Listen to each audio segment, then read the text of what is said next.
감사합니다. 네, 우리가 계속해서 그리스도의 표적, 요한복음에 나타난 7표적을 살펴보고 있는데요. 지난 시간 오병이의 표적을 이후로 이제 바로 이어지는 5번째 표적을 우리 함께 살펴봅니다. 이 오병이의 표적과 같이 이 바다 위로 걸어오신 이 표적 또한 마태복음, 마가복음, 그리고 오늘 본문인 요한복음에 기록되어 있는 또 중요한 말씀이라 할 수 있겠지요. 우리가 지난주에 살펴본 오병이어에 이어지는 내용이기 때문에 잠깐 오병이의 기적의 뒷마무리를 좀 할 필요가 있을 것 같아요. 오늘 본문 이후에는 이제 예수님께서 정확하게 자신이 누구인가를 보여주고 있습니다.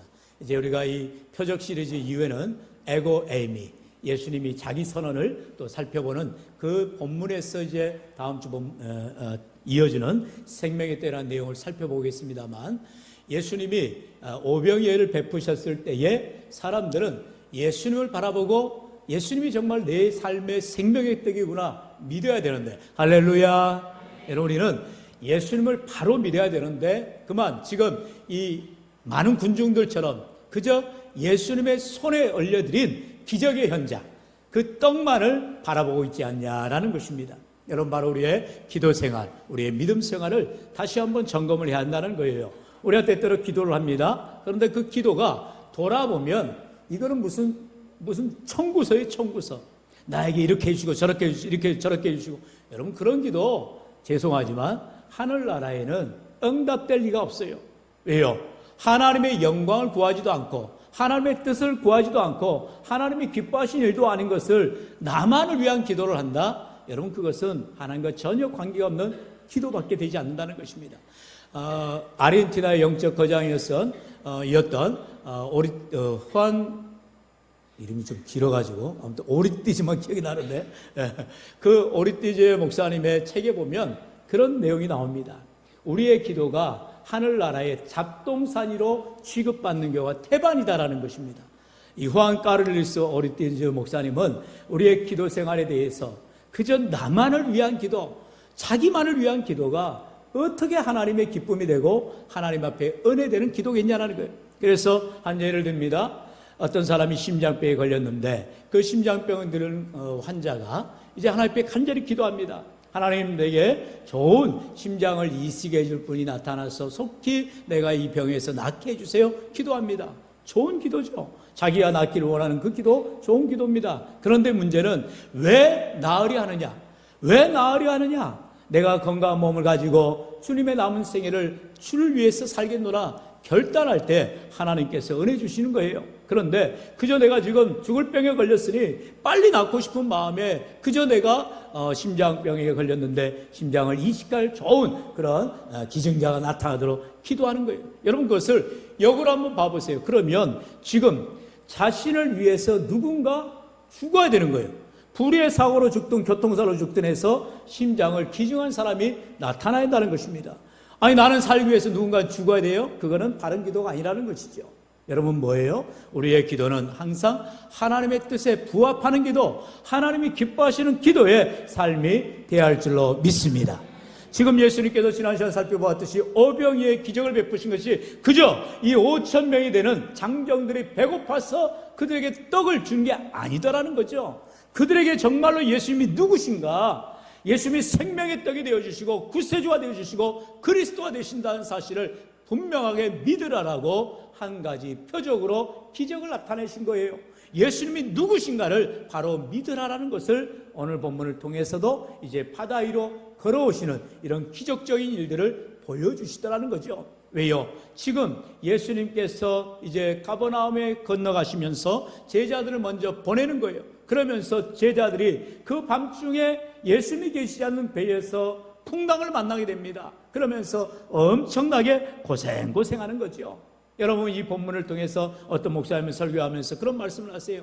우리 인생이 이처럼 빈배 인생입니다.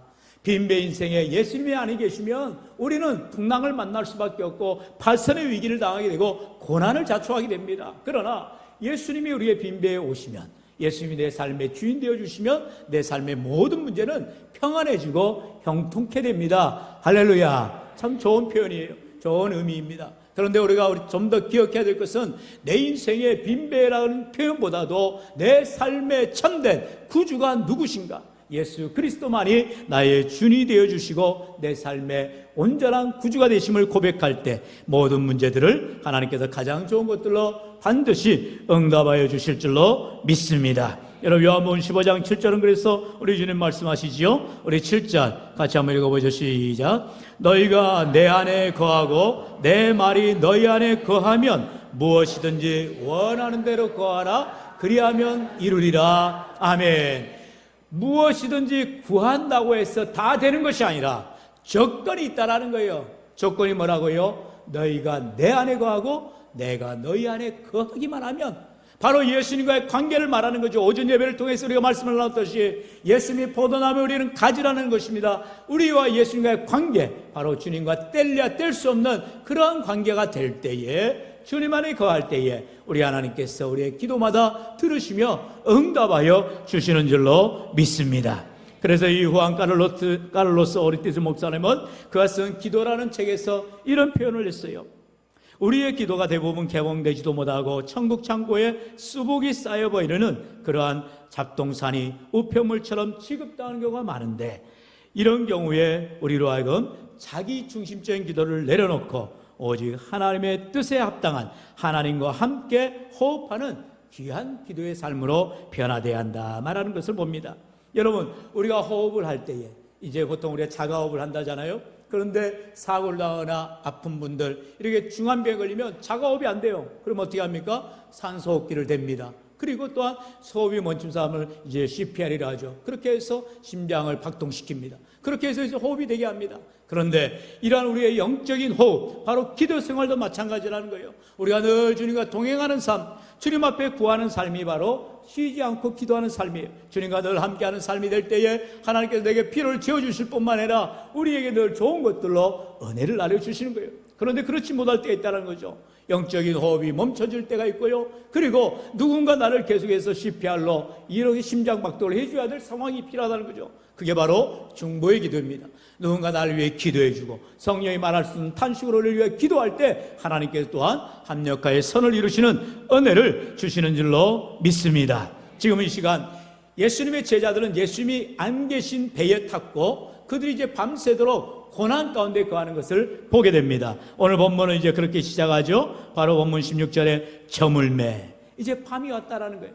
인생의 밤이 왔다라는 것입니다. 고난의 밤이 왔다라는 거예요. 우리의 삶의 문제의 밤이 다가왔을 때 예수님의 제자들은 지금 자기들이 배를 놓으셔서 나아가야만 했다라는 거예요. 그런데 이것은 단순히 예수님의 명령에 순종한 것밖에 아니에요. 예수님이 배를 타고 건너가라 하니 그들이 따라서 배를 타고 나아가는 것입니다. 그런데 본문에 계속되는 말씀에 보면 그들이 처한 상황이 어떠한 상황인가가 구체적으로 나오게 되죠. 우리 17절, 18절 다시 한번 같이 읽어볼까요? 시작. 배를 타고 바다를 건너 가버나움으로 가는데 이미 어두웠고 예수는 아직 그들에게 오시지 아니하셨더니 큰 바람이 불어 파도가 일어나더라. 아멘.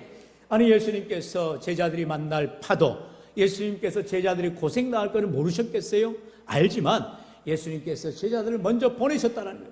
인생의 고난 가운데로 내몰리는 이런 제자들의 모습, 특별히 18절에 보니까 큰 파도라고 말하고 있죠. 여기에서 큰 이라는 표현은 이제 헬라어로 메가스라는 단어를 씁니다. 이게 이제 영어로 나올 때 메가톤이란 단어로 이제 이 유래가 되어지죠. 메가톤급 태풍이 불었다 이런 말 하잖아요. 그러니까 어마어마한 풍랑을 지금 만나게 된 것입니다. 그래서 여차하면 배가 침몰할 상황이 되어지는 거예요. 그러니 제자들은 얼마나 난감합니까? 얼마나 당황이 됐겠어요? 그래서 허둥지둥 배를 어떻게든 이기고 나오려고 애를 쓰고 있는 거예요. 자, 그렇게 해서 배를 넣어줘서 10여리쯤, 겨우 나아간 게 10여리쯤 나아가고 있어요. 그런데 그 시간을 이제 본문에서는 시간을 언급하지 않지만 마태복음 14장 25절에 보면 밤 4경쯤 되었다라고 말하고 있어요. 여러분, 예전에 우리가 말씀을 나눴듯이 밤 4경은 우리가 잘 알듯이 이제 새벽 동트기 직전, 그러니까 새벽 3시부터 6시 사이 가장 어두운 칠흑 같은 때를 말하죠. 그리고 다시 말하면 이 밤 4경이 되도록 다시 말하면 저물며 이제 배를 타고 이제 갈릴리 바다를 건너가야 되는데 밤새도록이죠. 밤 사경이 되도록 그들이 고난을 당하고 있었다라는 거예요. 자, 그럴 때에 예수님께서 그 광경을 보시고 이제 드디어 바다 위로 걸어오시더라는 거죠. 그러면서 이제 제자들에게 말씀하지요. 우리 20절 말씀 같이 읽어볼까요? 시작. 이르시되 내니 두려워하지 말라 하신대. 아멘. 얼마나 기가 막혀요. 예수님이 계시지 않은 배에는 두려움밖에 없었고 걱정밖에 없었고 문제밖에 없었지만 이제 바다 위로 걸어서 오신 예수님을 만날 때에 비로소 내니 두려워하지 말라라는 주님의 음성을 듣게 되더라는 것입니다. 오늘 우리 인생길 가운데에 참으로 예수님이 아니 계신 배를 탔을 때에는 마치 빈 배와 같이 허둥지둥거리며 앞길 몰라하며 방황하는 우리 인생의 배를 우리가 만나고 자초할 수밖에 없어요. 그리고 큰 풍랑 같은 이런 폭풍을 만났을 때에 우리는 전혀 헤어나갈 수 없는 연약한 문제를 만나게 되어집니다. 그래서 두려워하게 되고 어찌할까 염려하게 되어지는 것입니다. 그럴 때에 그들은 예수님을 찾아야만 하고 예수님을 만나야만 했다는 것이죠. 그때 예수님이 어떻게 하세요? 예수님이 그 광경을 보시고 바다 위를 걸어서 오시더라는 것입니다. 놀라운 광경이죠. 여러분 보통 사람들 같으면 어떻게 합니까? 배를 타고 오셔야 돼요. 그런데 그 배를 타고 올 때 풍랑입니다. 그 배도 마찬가지로 뒤집힐 상황이에요. 그런데 온 천지 만물을 지으신 전능하신 아버지 하나님께서 지금 이제 능력으로 나타나시고 바다 위를 걸어서 오시더라는 거죠. 어찌 보면 지금 그들은 밤에 만난 예수님은 낮에 만난 그 벳세다에서 오병이의 기적을 베풀었던 능력의 주님이신데도 불구하고 어떤 사람은 유령인가 보다 하고 두려워하고 벌벌벌 떨더라는 것이죠. 오늘 본문에 나오지 않았지만 다른 본문에서는 우리 공감모에서는 이제 베드로가 뛰쳐나갑니다.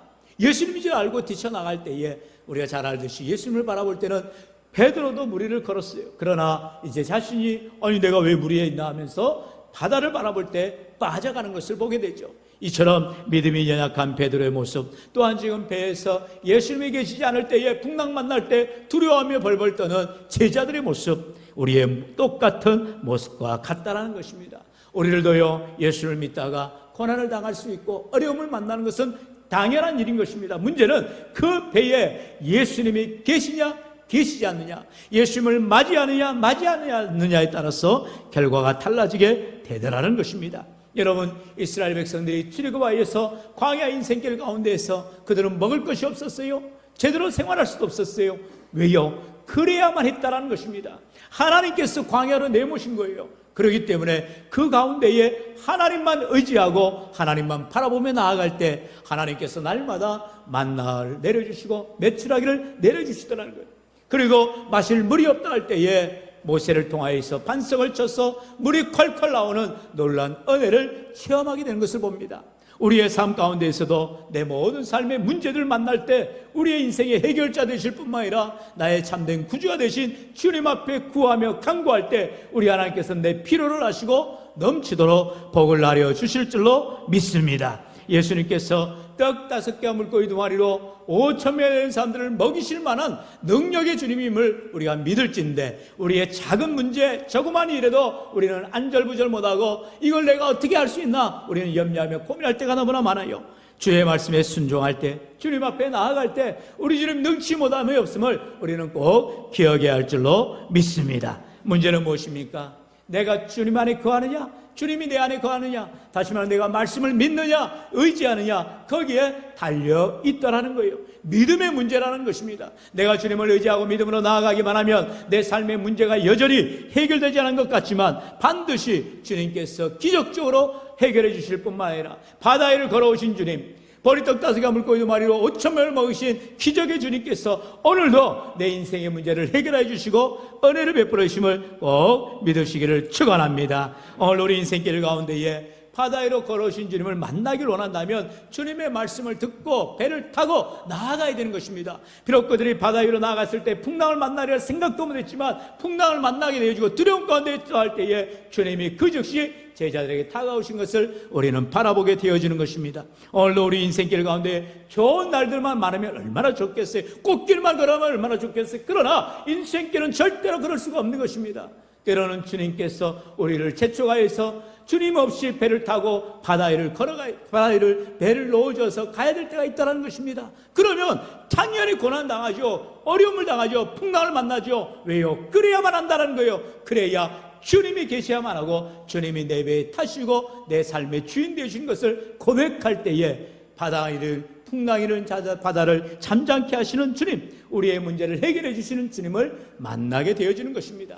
오늘도 내 인생길 가운데에 문제 없게 해달라고 기도하는 것이 아니라 문제를 만났을 때 그 문제를 능히 해결할 믿음을 주시고 능력을 달라고 간구하시고 또 주님과 동행하는 귀한 삶을 살아갈 때 우리의 삶의 문제들마다 우리 주님께서 반드시 동행하여 주시고 해결해 주시는 은혜를 체험하는, 그래야 해서 바다 위로 걸어오시는 주님을 만나고 주님과 동행하는 귀한 삶을 살아가는 우리 인생들 다 되시기를 주의 이름으로 간절히 축원합니다. 축원합니다. 이제 주신 말씀을 의지하면서 우리 인생에 해결할 수 없는 문제들